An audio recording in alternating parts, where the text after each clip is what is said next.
when I was looking to upgrade from my first bike. Hmm. Let's just say I don't believe there's a destination charge that should be $1,100. Yeah, so there's again, I think I know exactly who you're talking about there. And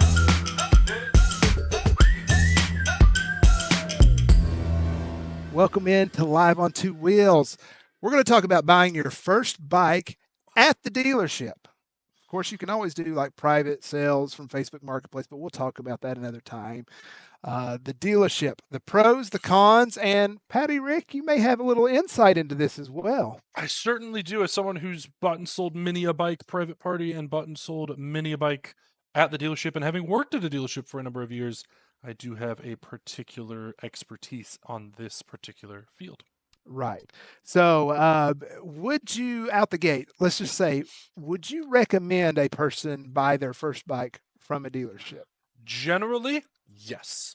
The reason I say that, especially a new rider or you're buying your very first motorcycle, is one, there are a lot of different questions you're going to want to ask, and not every private party person is going to have all of that information.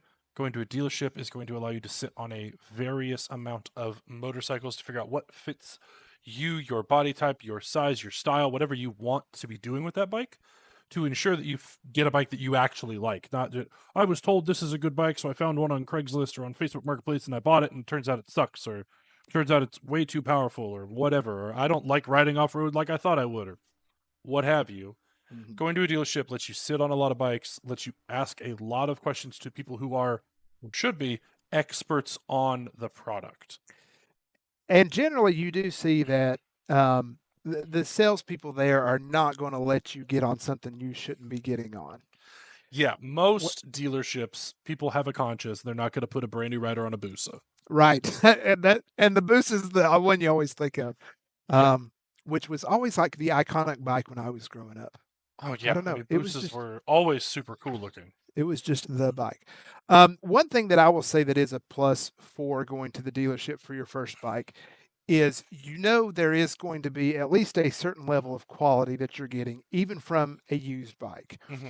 They are going to give the bike generally at a once over, or sometimes just they'll change the oil, they'll put new tires on, they'll do some things like Hmm. that to just make sure it's not a death trap. Yeah, it So, is. It is in the dealership's best interest to sell you a safe machine. yes. Like if they will not sell you something that is unsafe, it is a huge liability for them. So it is in their best interest to get you on a safe, well operating bike. Yes. Now, dealerships are going to cost more than private sales, Always. but I think for the reasons that we mentioned, especially if you don't know a lot about bikes, Hmm. paying that extra amount for getting something that you know is at least of a certain standard, it's worth it in that case. Absolutely. And at a dealership, most of them also sell gear. You can try on all sorts of gear if you don't already have it. But as we've talked about in a previous episode, for new riders, you should probably have your own gear if you are that serious about looking into motorcycles, having already done an MSF course or some sort of training program to make sure Mhm. that it's right for you and a skill that you want to develop further in your life. But dealerships will have a lot of gear, they will have accessories, maintenance items, things like that. On top of that, if you buy a new or used bike from most dealerships, a lot of them do offer some sort of service contract. Oh, yeah. Offer some sort of service contract so that, like, if you are super new and you don't do your own maintenance, you can get a good discount on the first 5 or 6 maintenances of a bike. That being said, just really depends on who you are, how much riding you think you're going to be doing. Up to you. Yeah, absolutely. We heard the oh yeah, Hobbit of Chaos member for 15 months. Thank you, Wow. Hobbit. Jeez. You are crazy and off the wall, and we love you for it. Thank you for your support. His member super chat. Always have 30% down if you do a loan or just pay in cash. Also buy Cams? cams, not just for vlogs, but for insurance purposes too. Also, dealer fees suck. There's a lot in that I think we can unpack. I'm Yeah. going to start with the last one. Dealer fees suck. Yes. Yeah. Dealer fees suck. Most dealerships um will I'm going to be real honest, they will overcharge on their dealer fees. It is a way for them to make money. On most new bikes, there's not a lot of markup for those dealers to be making money. Businesses have to make money. to be there to support people. Yes, and especially when you're a new rider and you're buying a low to mid CC bike, that margin, as you just said, is so low that they still have to pay their employees. They have to pay the electric bill. They have to pay, and there are some legitimate fees. It does cost a few $100s to ship a 400-pound machine from California to Georgia in our case. Yeah, exactly. Like but for reference of like the Honda Groms, they're $4,000 or whatever they are. Mhm. I think like I was working at Mountain, we were selling them like if someone paid full MSRP, full dealer fees, and everything, I think we made like $150 on it. Like there's just not any margin in those smaller CC low cost bikes. Yeah. But when you get up into like the $25,000 bikes, there's a lot more wiggle room there. But it's very different. Yeah, and I think the reason the fees suck, though, even though some are legitimate, some are not, is just put that on the price tag. I hate when you get lured in. Oh, this bike is, $5,999. Okay, out the door, 9,682. What the? Yeah, It's which a lot of dealerships now, like a great example of this, Triumph Roswell. Like they have the stat sheets on all the bikes on their floor. You flip it over, it has their full out the door price with their dealer fees and their local tax. Like it's there plain to see. And they don't, from what I understand, Yeah. I don't think they negotiate. It's like that's the price, is what it is. And if that's it, and you're giving it where somebody can just go look at it, It's you don't. super transparent. Like, cool, great, Yeah. no problem. I love that. Oh, I think I could go on many tangents about Yep, one yeah. one we could- experience I had when I was looking to upgrade from my first bike. Mhm. Let's just say I don't believe there's a destination charge that should be $1,100. Yeah, so there's again, I think I know exactly who you're talking about there. It's something that Does there it are start with a T? yeah, Okay. there are a lot of dealers out there that will like the delivery fee is or the delivery and prep fee is based on the CCs of the bike. No, No. that's bullshit. If you could negotiate it, try to negotiate it. Try to get the best deal you possibly can for you. But like, you go on Honda's website, it's like the price of the bike $79.99. It's a random bike here, whatever. $299 delivery and prep. Mm. So then theoretically, it's that plus your dealer, your tag and title fees, couple $100 plus tax. Mhm. So your $79.99, $8,000 bike becomes a $8,500 to $9,000 bike, maybe a $10,000 bike, depending on taxes of where you are in the world or what have you. Right. That's how that should go down. There are dealers out there that do ridiculous fees just as a way to, again, they've got to make money. I understand Yeah. that, but there's a time and place for everything. Yeah. So I guess to put a button on that for anybody who's looking to buy their first bike, look for the out the door price. That's what you want to get. Who cares what's on the price tag? What is it out the door? That's what you're paying. Back to his comment, buy cams, not just for vlogs, but insurance purposes. I do agree with that, especially as one who rides in Atlanta. I have a 360 camera and I always run it on loop recording when I'm commuting to work, just in case. Or if you can get, there's a number of companies out there, Chiggy being one of them. There are quite a few that offer like a style of